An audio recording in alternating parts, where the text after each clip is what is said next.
Gentlemen, I'm Dave Deptula, Dean of AFA's Mitchell Institute for Aerospace Studies, and welcome to our Aerospace Nation series. We're really pleased today to have two very special guests, Mr. Jim Bridenstine, Administrator of NASA, and General J. Raymond, Chief of Space Operations, United States Space Force. And Administrator Bridenstine leads NASA in advancing America's aeronautic, science, and space exploration objectives, including NASA's return to the moon with the Artemis program, commercial resupply for the International Space Station, and development of the X-59 quiet supersonic aircraft and the X-57 all-electric aircraft. General Raymond is the Chief of Space Operations, United States Space Force. In this role, he serves as the Senior Uniform Officer responsible for organizing, training, and equipping of assigned U.S. Space Forces. Welcome, Administrator and General, and thanks very much for taking time to join us today. It's my honor. It's proud to be here. Thanks. Now, I think both of you would agree with me that it's been a year for the history books for American space experts. Administrator, congrats to you and the NASA team for the spectacular launch, flawless mission, and safe return of American astronauts on American rockets from American soil. Thank you. And General Raymond, congrats on approaching the one-year anniversary of the establishment of the U.S. Space Force as our newest branch of the armed forces. Now, given NASA's rich history of collaboration with the Department of Defense, I'd also like to extend my congratulations to your two organizations as you've just signed a new memorandum of understanding between the U.S. Space Force and NASA on areas of cooperation and collaboration. So let's kick things off by giving you both an opportunity to make a few opening remarks, including details about that new agreement between NASA and the Space Force. So why don't we kick off and begin with your perspectives on NASA, Jim? You bet. Thank you, General Deptula. It's great to be with you. Great to be back at the Mitchell Institute. And of course, I wish we could all be doing this in person, but given the conditions, I think this is a great opportunity to be able to talk to the national security community in a meaningful way. I will tell you, as the NASA administrator, when I talk to, the man on the street or the woman on the street, a lot of people ask me about the Space Force. They say, so how's the Space Force coming along? And, congratulations on the Space Force. And a lot of people conflate the two. And I think it's important that people understand there is a big difference. Our mission sets between NASA and the Space Force are very different, but we share a very similar, in fact, we share the same domain, and we're operating in the same environment. So there's a lot of synergies, a lot of overlap. And of course, when we think about the Space Force, we think about the history of for example, Air Force Space Command, which NASA has had, a memorandum of understanding with now for years. And what we do today, we're updating that memorandum of understanding so that it is now with the U.S. Space Force, which is a fantastic thing to do. And I'm very proud of the teams for getting together and making it happen. You're probably aware I was a big advocate for the Space Force when I was in the House of Representatives. We worked really hard to get the bill passed years ago, and ultimately it got through the House with 344 bipartisan votes. It stalled out in the Senate, and then of course recently it was created with bipartisan support in both the House and the Senate, and of course signed by the President of the United States. So where NASA is, when we think as a national security community, and I do think NASA plays an important role in national security. We don't do defense. We don't fight and win wars. That is not our role. Our role, when we think about the elements of national power, the national security community talks about DIME, diplomatic power, information power, military power, economic power. NASA plays on the diplomatic side in a very robust way. So for example, on the International Space Station, we have 15 different countries operating the International Space Station. We've had astronauts from 19 different countries on the International Space Station. We've had experiments from over 103, I think it's 103 now, it might be more now. 103 different countries have had experiments on the International Space Station. So this is really a tool of diplomacy for the nation. And as we go from low Earth orbit to the moon under the Artemis program, we're putting together a coalition of nations that are going to go sustainably to the moon under Artemis. Artemis, of course, in Greek mythology is the twin sister of Apollo. This time when we go to the moon, it's not just a technology demonstration. We are going sustainably to the moon to deliver science and exploration capabilities in a way that's never been done before. And we're going for the first time with a very diverse, highly qualified astronaut corps that includes women. In Greek mythology, Artemis is the twin sister of Apollo. And so I think this is a unique time in American history where we can go sustainably to the moon. I will tell you that given the challenges that exist in space, it is necessary to have security. And that's why it is so important for NASA to work side by side with the Space Force. So where do we play? We play on the diplomatic side for sure. By the way, we have currently over 700 active agreements with nations all around the world. That's an amazing tool of diplomacy. Now that's of course for science and robotic missions to Mars and deep space and astrophysics missions, things like that.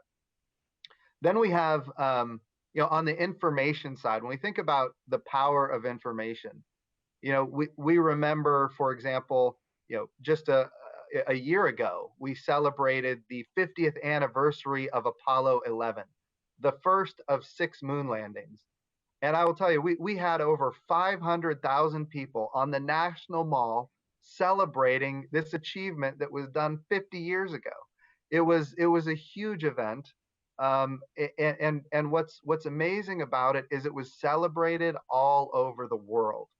And when Buzz Aldrin and Neil Armstrong walked on the moon, it was seen and heard by everybody on the planet all at one time.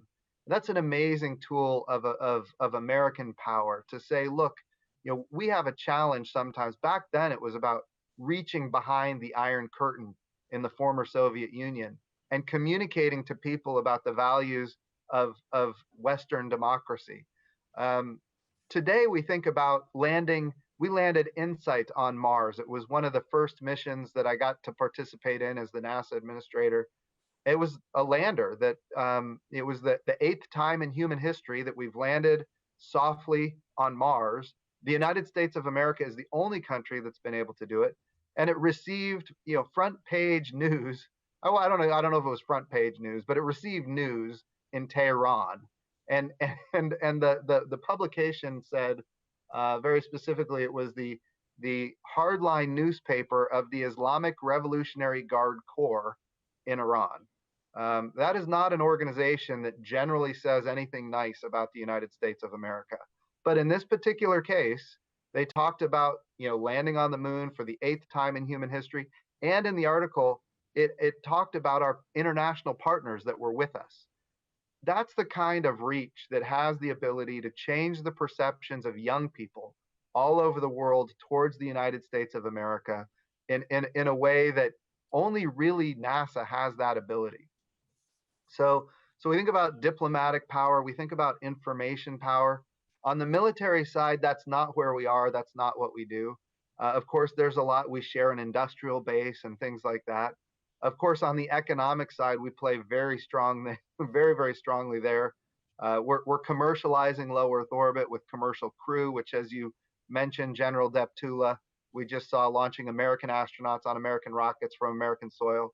That represented a $3.5 billion investment by the American taxpayer, but it was also a public-private partnership.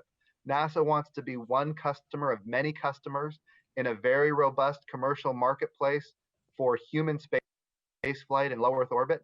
And we also want to have numerous providers that compete against each other on cost and innovation, driving down costs and increasing access. So it's commercially resupplying the International Space Station. Now it's commercial crew to the International Space Station. The next big thing is commercial space stations themselves. And of course, we're going to land on the moon commercially. We're applying the business models that have worked to achieve the objectives that we've already achieved. We're applying those to the next big leap. And of course, that is going sustainably to the moon and learning how to live and work on another world for long periods of time and then going to Mars. All of these missions are focused on diplomatic power, information power, economic power, and building that economy around a very valuable resource, which is microgravity. And certainly there's lots to say on that. That would probably be an entirely separate kind of discussion. But I'm thrilled to be here at the Mitchell Institute. What I hope people take away from this discussion today, I hope people take away that NASA, yes, we do science, exploration, discovery, we develop outer space, but I really hope people take away that we are an instrument of national power. It is soft power. It is diplomatic power. It's information power. It's economic power. But what we can't do is we can't do any of those things if space is not secure. And that's why it was important to create the Space Force. That's why it's important for NASA to partner with the Space Force on a lot of the things that we're going to partner on. And we're thrilled to have this memorandum of understanding that General Raymond and I just recently signed. And we're thrilled to highlight it here today at the Mitchell Institute. Thanks very much, sir. Really appreciate it. And with that, over to you, General Raymond. Thank you, General Deptula. And let me just say how great it is to be here this morning. I too wish we could be doing this in person, but I really appreciate the opportunity that the Mitchell Institute has provided us to talk about what I think is really, really important for our national security and for our country. And I would also like to say it's a real privilege and honor to be here with Administrator Bridenstine. As I mentioned in kind of our little lead up, it's a heck of a lot easier being with him when I'm not testifying in front of him as a congressman. But I will tell you, he's a great partner. And I was really thrilled to be able to be down at Cape Canaveral for the not too long ago launch of, again, as you mentioned, U.S. astronauts from U.S. soil. And I'll talk a little bit about this in my talk. We had a small role in that. But to see the excitement of the nation was just a real thrill. And I want to congratulate the administrator and all of NASA for the great advances they've made here over the last couple of years. I also know that Administrator Bridenstine would agree with me that this is really a defining time in the United States, especially as it relates to space. And our spirit towards this time should be an expansive push for American leadership in all sectors of space. And I'm pleased to say that that's exactly what we're doing today. And I think it's important, as the Congressman, or as Administrator Bridenstine said, that we are distinct in our missions.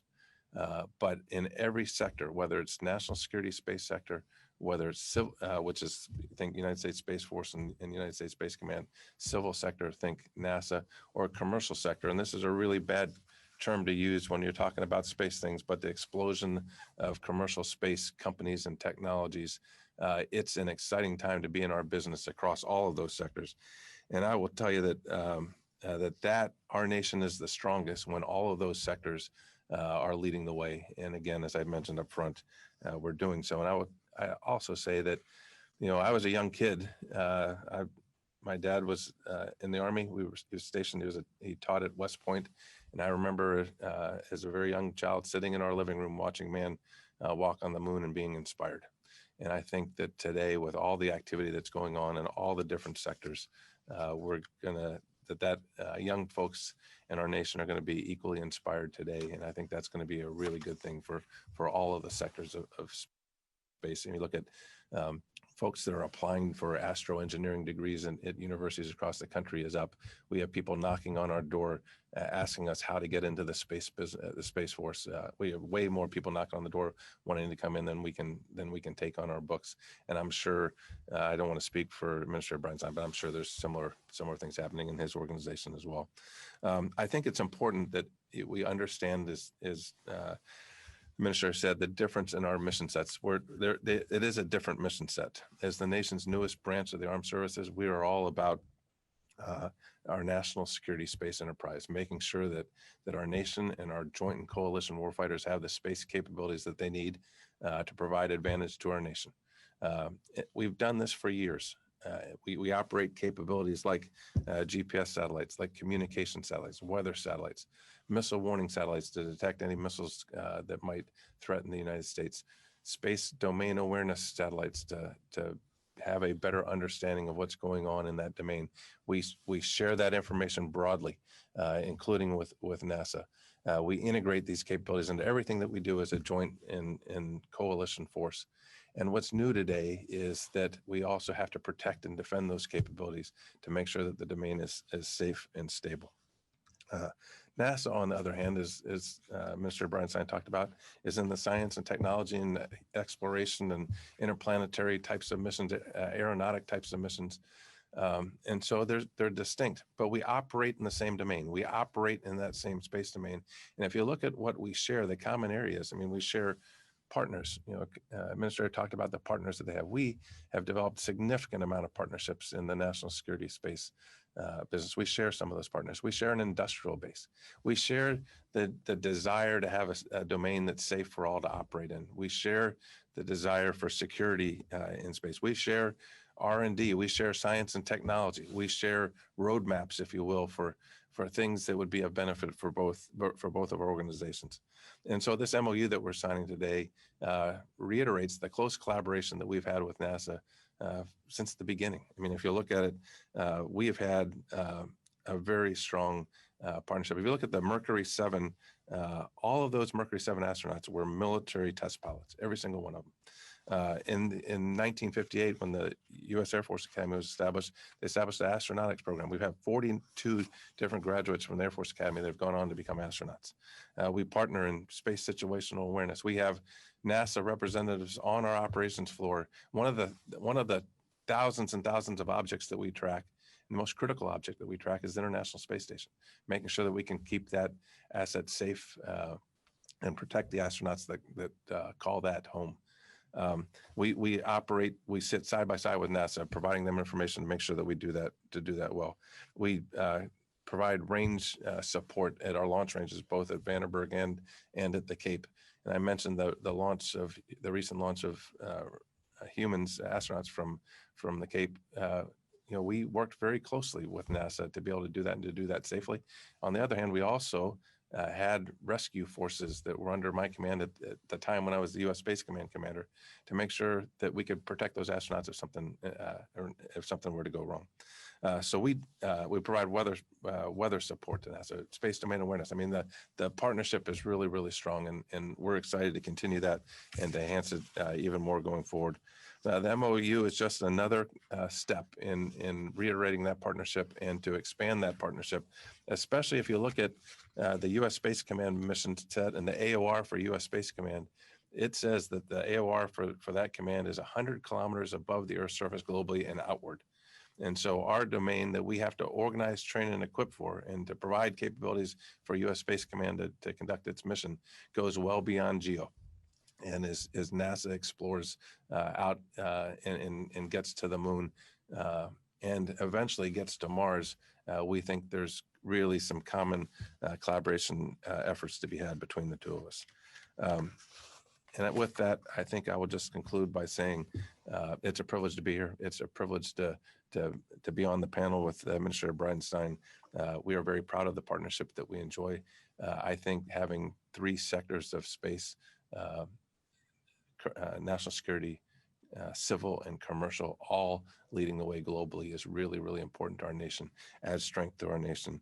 And I am sure that I can guarantee under my leadership and partnership with the Minister Bridenstine, this partnership will only grow closer in the years ahead. And with that, General Deptula, I will turn it back to you and take it for the rest of the time. Well, thanks both of you for those remarks. Let's dig a little bit deeper into some of the topics that you hit upon, and I'm sure our audience is interested to hear about in more detail. Both of you touched upon collaboration.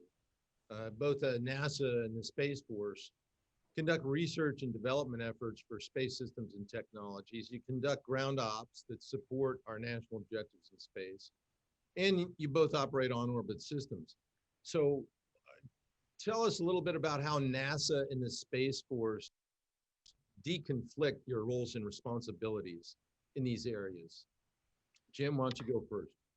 Yeah, so I mean, I think the big thing is what NASA's job is science, discovery, exploration, and so as long as our missions are focused there, I think there's that's where we play and that's where we do really good work. Um, it is also true that the space domain is becoming more challenging, and those challenges affect NASA just like they affect commercial operators, just like they affect NOAA, for example. And that's really where we rely on the Space Force to be supportive of what we're trying to achieve. We think about proliferating technologies like jamming and spoofing and using laser energy for dazzling and hacking and these kind of things that affect pretty much everybody in the space domain. The question is what how do we attribute those things that are happening in space? I think getting to that attribution piece is critically important, and it's very difficult when it comes to space. And of course, one of the things that we see in the future is when something strange happens to NASA, we're going to be sharing that data. We're going to be sharing it quickly. And of course, it has been true in low Earth orbit and all the way out to geostationary orbit. But the next big thing is cislunar space and even the lunar surface. Um, we want to see behaviors improved in space, and so that's really I think from a national security perspective, there's two ways of doing it. One is no kidding hard power, which is what the Space Force is all about, and then two is soft power. So I'll give you an example. Um, the Artemis program is the envy of so many nations around the world. We had a meeting the other day. We invited countries to come. Who wants to be with us when we go to the moon? We had 26 nations show up. Some of them didn't even have space agencies, but they want to be with us on the moon, and we want them to be with us on the moon. This is a tremendously valuable diplomatic tool. And so we decided when we saw the level of interest and enthusiasm that we could use this as a tool to compel behaviors in space that would be appropriate for a spacefaring nation. And a lot of those behaviors are already enshrined in the Outer Space Treaty, for example, and they're agreed to with conventions like the Liability Convention and the Registration Convention. Um, but not all international players are as good at adhering to those agreements as we would like them to be. So look, if you want to be with us when we go to the moon, if you want to be with us on the Artemis program, we want you with us. But we also need you to agree to basic norms of behavior. And those basic norms of behavior are ultimately what will preserve space for humanity to continue doing the exploration and development and the building of commercial capabilities. So I think we play really on that diplomatic side, and I know, and I'll let General Raymond talk about it, but I know he is working with partnering with national security institutions around the globe to make sure that space is secure on the national security front as well. So I think we need all of the above, and of course I think there's going to be eventually a merging between between what NASA is doing on the civil space side, what the Space Force is doing.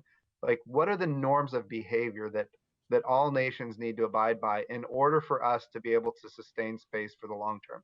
General Raymond, I'll let you answer. I first of all, I agree with everything you said. I'd listened to the question. I hear the question, General Deptula. My view is the deconfliction part's relatively easy. It's that there's two distinct mission sets, and so you really don't have to work all that hard to deconflict activities. I think the inverse of that question is where we are really focused on with two distinct mission areas. Where do you collaborate? And I think what we have come to understand over the course of decades is that there's way more areas to collaborate than there are areas where you have to deconflict. And I think norms of behavior is one of those. We share the same goal of having norms of behavior to drive safe and professional behavior in the space domain. We're working that very, very closely with the partners. Partnerships, probably one of the things I'm most proud of in the first 9 months of the existence of U.S. Space Force is just how far we have come on developing partnerships with our allied partners, and the robust space domain awareness sharing agreements that we have. In the case of NASA, it's way more than just sharing data. As I said, we sit on the floor together. We do the analytical work together. It's a partnership that is really, really tight to make sure that we can protect that most valuable asset of the ISS. And so, again, I would say that the deconfliction isn't that hard because it's two distinct mission sets. But if you look at R&D and technology roadmaps and S&T and partnerships and the need to understand what's going on in the domain, the need for norms of behavior to keep the domain safe for all, there is so much there that's ripe for collaboration that would be of benefit for both organizations. And that's really what this MOU is focused on. Oh, very good. Thank you both. Now, a related issue involves responsibility for dealing with the Outer Space Treaty, like the administrator mentioned. For those of you who are not that familiar with the treaty, bottom line is it makes countries responsible for their actions in space, and it prohibits national appropriation of areas in space. So is there a shared role between NASA and the Space Force in holding other players in space accountable? Administrator, you mentioned the point on attribution. General Raymond, are you responsible for attribution of other nation or other players who might not recognize whether they're a nation or a commercial or a subversive organization, but who's responsible for maintaining the security of national and allied assets in space, and how do both your organizations Sure that out? If you don't mind, Mr. Bridenstine, I'll jump in Go first here, and then You bet. so first of all, to answer your question, who's responsible on securing that domain? That's the United States Space Command commander. That is signed in the unified command plan by the president that says here are the missions that are set for that command. Up until a few weeks ago, I was both the Space Force chief and the U.S. Space Command commander. Today, those are two different people. I'm the Space Force chief, and General Jim Dickinson is the commander of U.S. Space Command. So he's responsible for that. My job is to organize, train, and equip to provide him the capabilities to be able to conduct that mission. I think Mr. Bridenstine I would both, again, I don't want to speak for him, but I guarantee you he will say that we both want to live up to the Outer Space Treaty. From my perspective, if you look at what's in the Outer Space Treaty, it's not all that limiting. It says you won't put a nuclear weapon in space, and you won't use the moon, for military operations, if you will, and other celestial bodies. Short of that, it's the wild, wild west. And so I do believe that there is common interest between both NASA and the Space Force to develop norms of behavior. Now, they might be different because there's distinct mission sets, but as we work those with our partners, some of those being the same partners. And if you look at some of the folks that we're partnering with that are very early in their space programs, the space programs that they have are more of a NASA equivalent than a military equivalent. And so I really believe there's some synergies there that as NASA develops their thoughts on norms of behavior for the Artemis program, and as we develop working very closely with our partners where we want to go to with norms of behavior for national security space, that there's an intersection there that would be of value to share and to discuss back and forth between the two organizations. And Congressman or Administrator, back over to you. It's all right. It happens all the time. Okay, so I think I'm in full agreement with what General Raymond said. I think we're both very committed to the Outer Space Treaty and adhering to the principles of the Outer Space Treaty. There's a couple of things where I think NASA could be maybe more forward leaning, and that is, when you think about the liability convention of the Outer Space Treaty. It's really been tested once. There was a satellite that re-entered and hit Canada, and there was some damages paid from one country to the other. That's the only, and that was decades and decades ago. The question is, today we're seeing satellites break apart, and we're seeing things get jammed, and the question is, can we test the liability convention in a more robust way? Because the Outer Space Treaty is not just for fun and games. It's intended to actually modify behavior in space. And if we're not testing the liability convention, then it's really not worth the paper that it's written on. So I think we need to be maybe more forward leaning on ensuring that the Outer Space Treaty is adhered to. It's also true, when you think just 2 or 3 weeks ago, we announced that we're going to actually buy lunar regolith. NASA is going to procure commercially some lunar soil, if you will. So we're sending what we call commercial lunar payload services, CLPS, to the moon. We want to go to the moon with small instruments, and we're going to buy some lunar soil. It is absolutely true that under the Outer Space Treaty, you cannot appropriate the moon for national sovereignty, and we don't want to appropriate the moon for national sovereignty. But we also believe that when we think about how we operate over international waters, for example, I'm a Navy pilot by trade. How we operate over international waters, we operate due regard. You don't own the airspace in which you fly. Think about how we operate in international waters to extract tuna, for example, or to extract energy, oil. Just because you extract tuna from the ocean doesn't mean that you own the ocean. Just because you extract oil from the ocean doesn't mean you own the ocean. You operate over international airspace and on international waters due regard. And I think that same policy should apply on the moon. Just because you extract a resource from the moon, what we're interested in is the water ice. We have found hundreds of millions of tons of water ice. Water ice is life support. It's air to breathe. It's water to drink. It's also hydrogen. Hydrogen, of course, is the same rocket fuel that powered the space shuttles and will power SLS. It's hundreds of millions of tons of hydrogen on the surface of the moon. Let's use it. But the utilization of a resource on the moon is not the same thing as national appropriation. In fact, we've got many years of law and precedent that would indicate that you can use a resource and not appropriate that territory for national sovereignty. So when we look at the Outer Space Treaty, I think it's important for us to make sure that it is being defined appropriately. And it's also true that in this particular case, I was in the House of Representatives in 2015 when we passed the the Commercial Space Launch Competitiveness Act. And in that, we actually put in the bill. We defined how the United States of America will interpret the Outer Space Treaty to include that we can extract resources from the surface of the moon, and those resources can ultimately be sold, and purchased by private entities and people. And by the way, that passed the House with strong bipartisan support. It passed the Senate with strong bipartisan support, and it got signed into law by President Obama back in 2015. So I think we're on very solid ground there. But I do think it is important for NASA as an institution to make sure that we are 100% in compliance with the Outer Space Treaty. But as General Raymond said, it's pretty vague in so many areas. So if we don't define it, somebody else will, and their interests might not align with ours. So we've got to make sure that we're very active in defining, some of those provisions in the Outer Space Treaty. Thanks very much.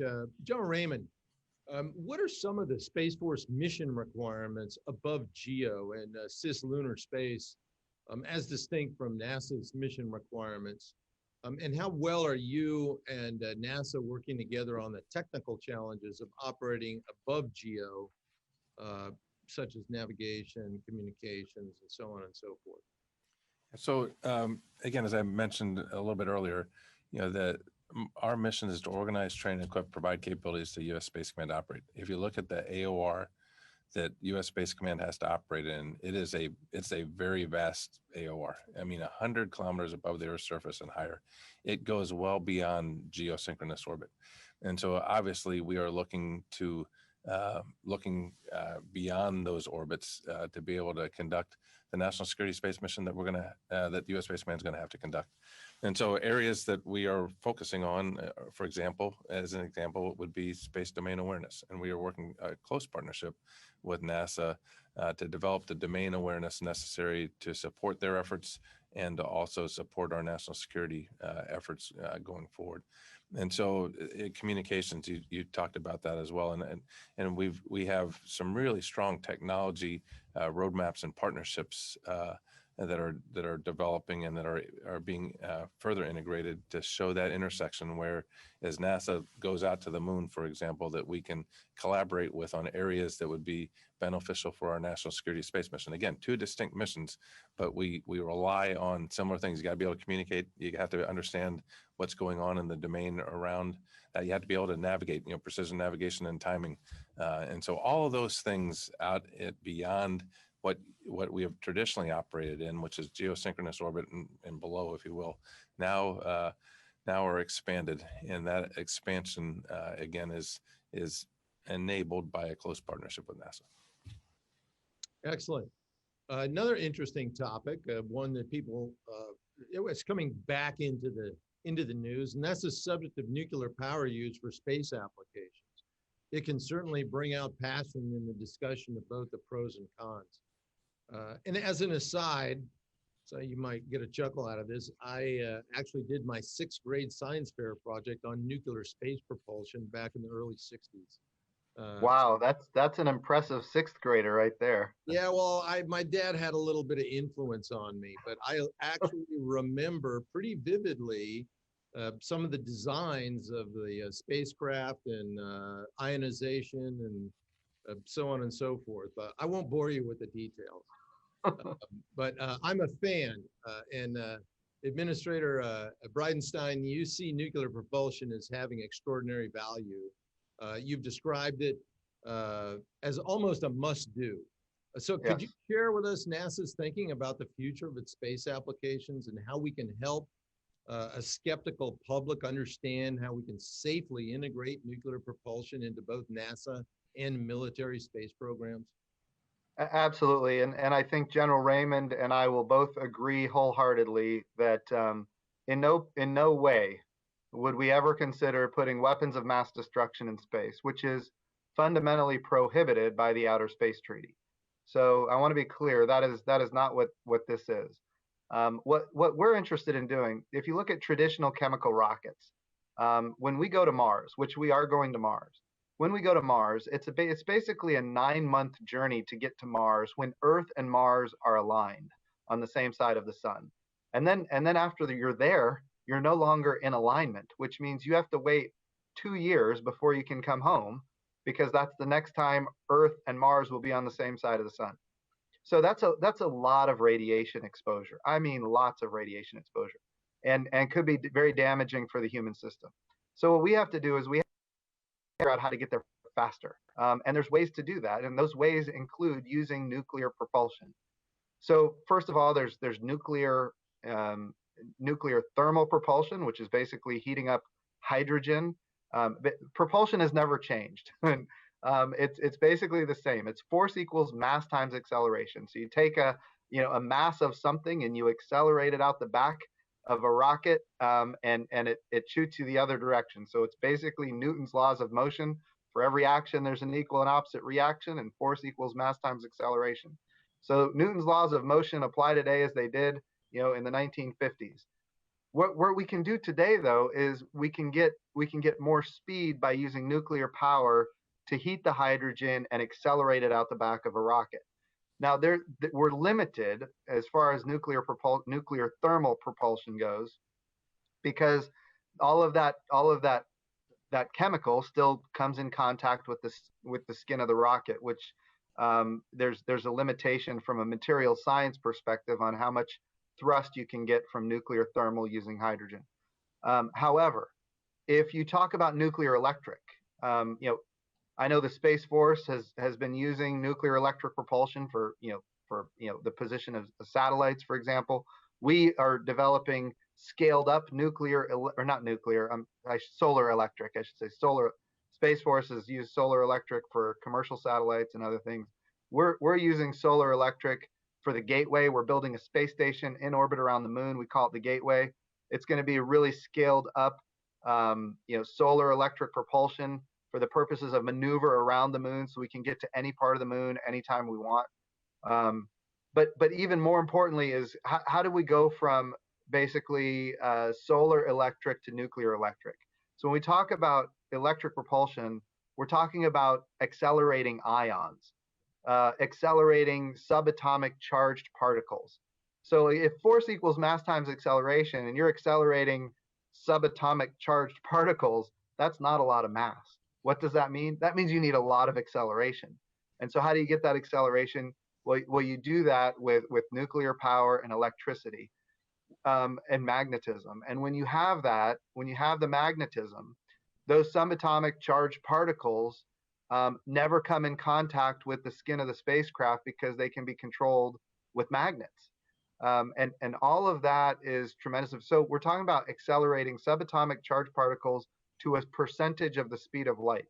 The goal here, General Deptula, is to be able to travel to Mars in a matter of months, maybe 2 or 3 months, not 9 months.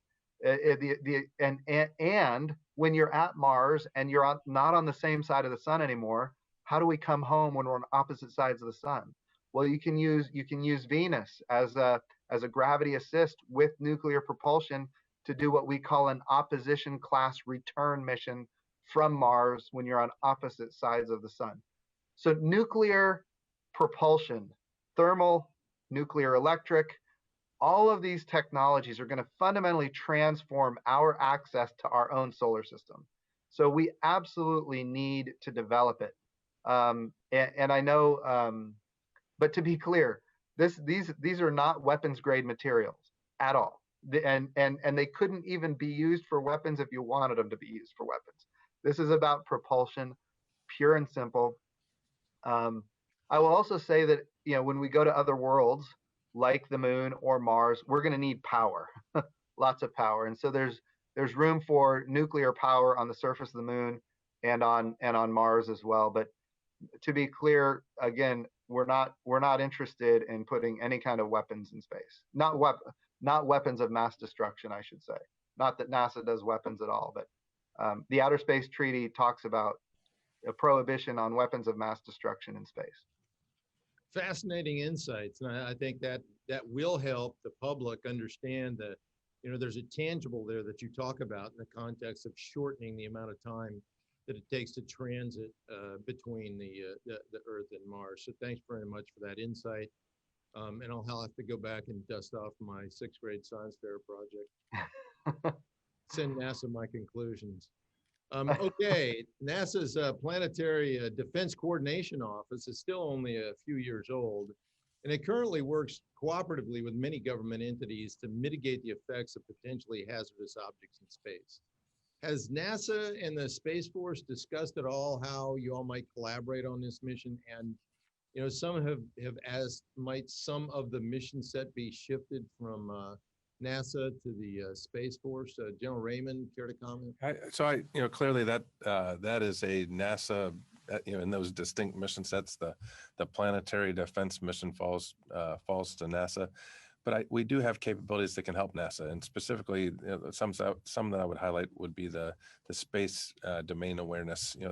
We have optical sensors, for example, that could help detect potential threats, and then we have data sharing arrangements with NASA to be able to provide that data to NASA to assist them in being able to conduct that mission. So I do think there is a partnership to be had. There is a partnership that exists today. We are all about sharing any information that we can, that we pick up with our sensors, that could use as a dual purpose to help detect potential threats from boloids, for example, and share that data with NASA to help them do their mission.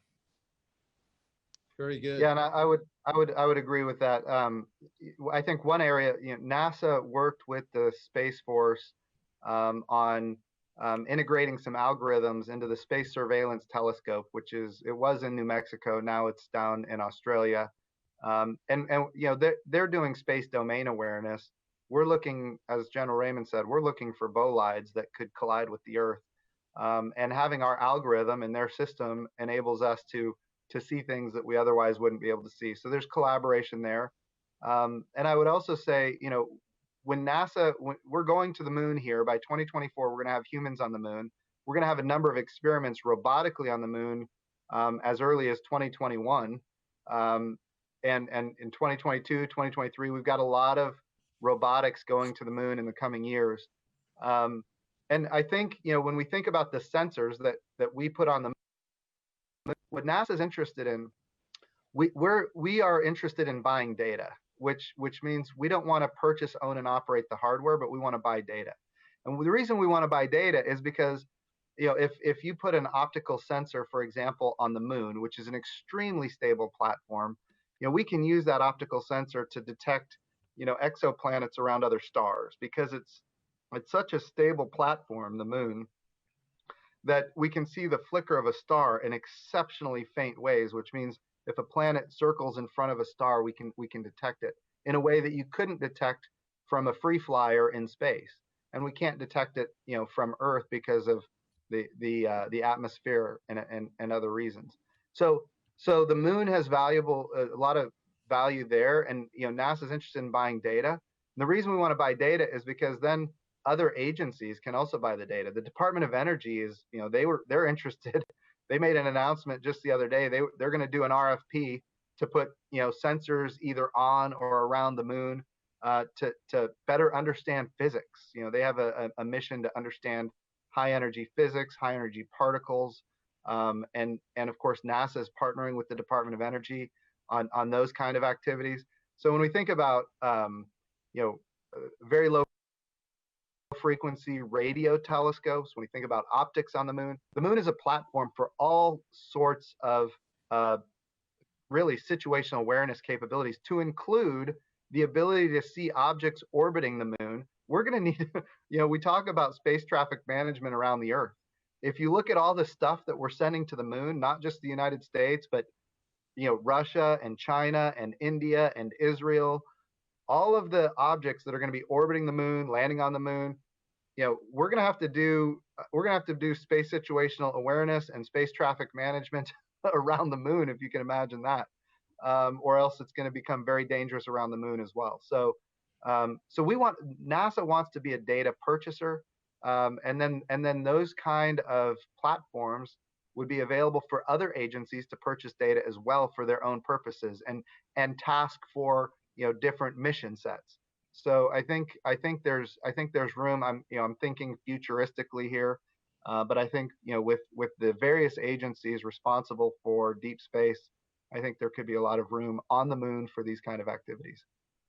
If you look at our focus on space situational awareness, it's a big data challenge. I mean, if you look at the numbers of objects that we track today, and the hundreds of thousands of observations that we take every day to keep the domain safe for all, and all those observations we share broadly with our partners and with those that have sharing agreements, it's a big data challenge. And so one of the big focus areas for the Space Force has been about building the data infrastructure that we can take multiple sources of data and put them together at multiple classification levels, and then provide the analysis on top of that data to help us solve some of the tough challenges. And when you're looking at the size of the space domain and the volume of space that you have to have awareness of, and the speed of which those objects maneuver or orbit, it's a really tough challenge. And we are also very focused on being able to harness that data. Well, thank you very much to both of you for those insightful comments. We've now come to the end of this segment of our discussion. And as an alert to our listeners, our next event is next week on Thursday, the 1st of October, when the Mitchell Institute is going to roll out our new policy paper on attritable and or reusable unmanned aerial vehicles. Now, we're now going to open our session to questions from the audience who've been listening to our conversation. As a reminder to our listeners, you can participate in the Q&A by using the raise hand function on the device. And please, when I call on you, unmute your mic and state your name and affiliation. You can also submit questions in writing using the Q&A function. And I'm going to kick off with one of those because we have a very good one from Joey Roulette, and it's for General Raymond. General Raymond, how does the U.S. balance its defense against Russia with NASA's interests of sustaining its relationship with Moscow on the International Space Station?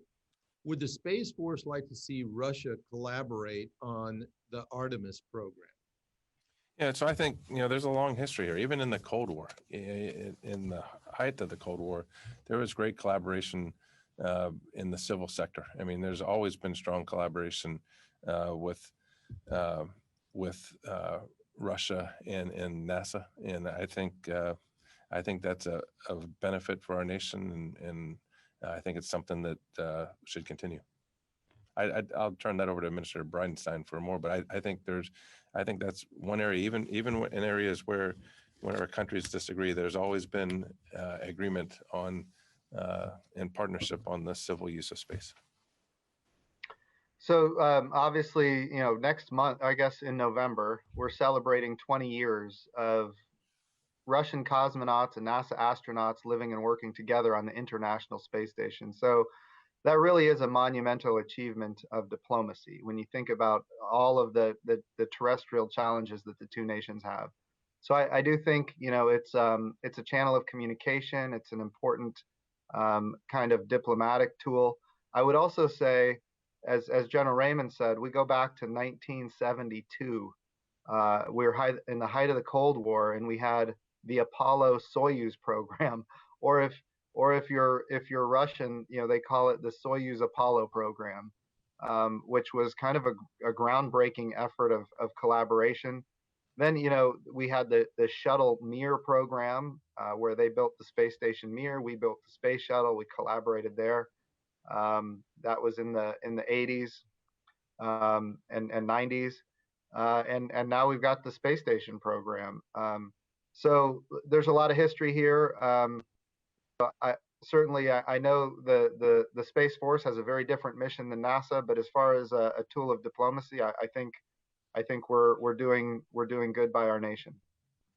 Thanks very much. And your answer reminded me we had General Tom Stafford come speak to Mitchell Institute about that mission. It was just absolutely fascinating. So from both of you, it's a great point on partnering with the folks that we seem to be able to do better in space than we do in terms of relationships inside the atmosphere. Let me turn it over to Sandra Irwin for her question. Thank you very much. And thank you, Administrator Bridenstine and General Raymond for this briefing. I have a question for General Raymond. China has not been mentioned in this discussion so far, and I know that you've raised some concerns about China and their behavior in space. And I was just wondering, how would you suggest moving forward that the U.S. should work with China to make space more secure and deal with some of the concerns that you have? Thanks. First of all, I'd just say that the United States Space Force is reaching out and has very, very strong partnerships across the globe with like-minded nations to operate in a safe and professional manner. We share data back and forth. Again, as I mentioned up front, the partnership aspect of what we've done with the Space Force and really leading up to the Space Force over the last few years. And when we set up U.S. Space Command, we developed a combined command. I mean, we're not just sharing data with our partners, we're operating together. We've got a very strong partnership base. We share information broadly across the world. And I would just call on all nations to operate in a manner that reflects the safe and professional use of space. Administrator, do you have any comments about China? So NASA is prohibited from cooperating with China in any bilateral way, and we're prohibited by law. And so I would imagine that that could change if their behavior were to change. But until Congress passes a different law or lets the current appropriation, it was done in an appropriation bill. It's done annually in an appropriation bill. Until that expires and Congress doesn't reinstitute it, we're not going to be partnering in a bilateral way. Thank you. Okay, how about Teresa Hitchens? Hi, this is Teresa Hitchens with Breaking Defense, and thanks to everyone for doing this today. I have a two-part question.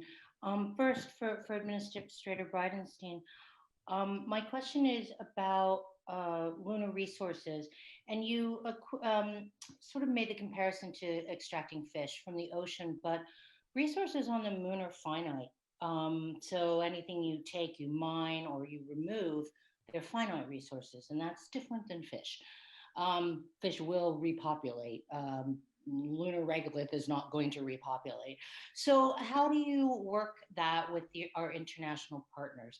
And for General Raymond, as you look beyond GEO to cislunar operations, can you explain to me what you see as the Space Force's mission in protecting or defending commercial interests who might run into trouble in space or on the moon or in Mars? That is not a mission that was traditionally in Air Force Space Command or the Air Force's bucket of mission sets.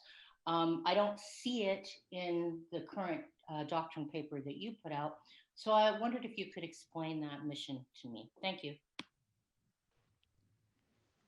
So a great question. As far as the lunar resources question, a couple of things to keep in mind.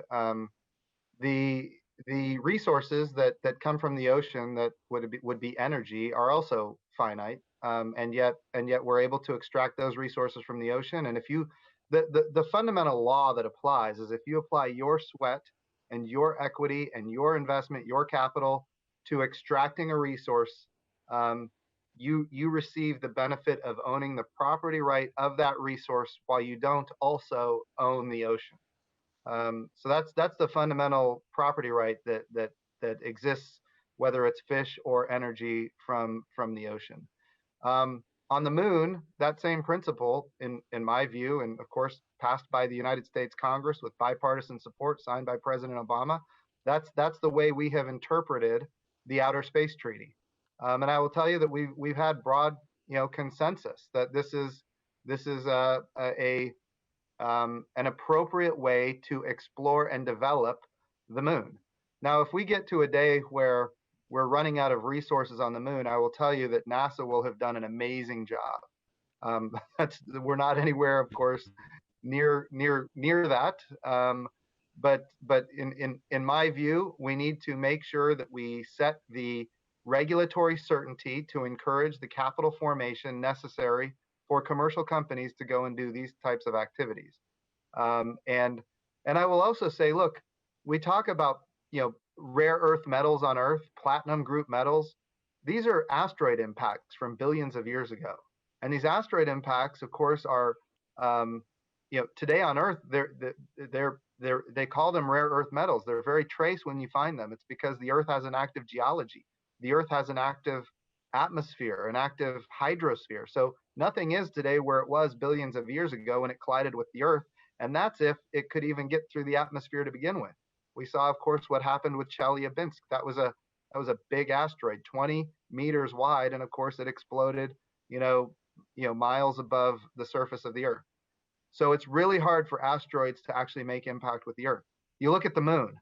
The moon is riddled with asteroid impacts, and it continues to be impacted regularly. The Earth and the moon, we fly through the same piece of sky. If we have rare earth metals, those same asteroid impacts have impacted the moon. The difference is on the moon, there is no active geology, there is no active hydrosphere, there is no active atmosphere. So anything that impacted the moon billions of years ago is today right where it was billions of years ago. In other words, there could very well be, and I'm not saying there is because I don't know, but there very well could be trillions of dollars, tens of trillions of dollars in large deposits of platinum group metals on the moon. And if that's the case, that if somebody were to be able to capitalize on those discoveries, it could change the balance of power on Earth. I'm not saying that's the case. By the way, it is very expensive to get to the moon. It's very expensive to extract those resources. It's very expensive to get them home. So the business case may or may not close. But I do think it's important to set the regulatory certainty necessary to capitalize and encourage that activity. And the same principles apply at the moon that would apply over international waters. Well, ladies and gentlemen, unfortunately, we've come to the end of this Aerospace Nation. And I'd like to thank again the Administrator Bridenstine and General Raymond. You both are doing magnificent work, and we wish you all the best for continued success. So to you and to our audience, from all of us here at the Mitchell Institute, have a great aerospace power kind of day. And thank you very much. And Administrator Bridenstine, thanks for joining us this morning. And thanks to the Mitchell Institute. And for Teresa that asked that last question that I didn't get a chance to answer, we'll reach out to you and I'll get you an answer. But thanks very much for the opportunity. That's Take care. a real pleasure, General Deptula. Thank you so much. You bet. Thank you. Bye-bye.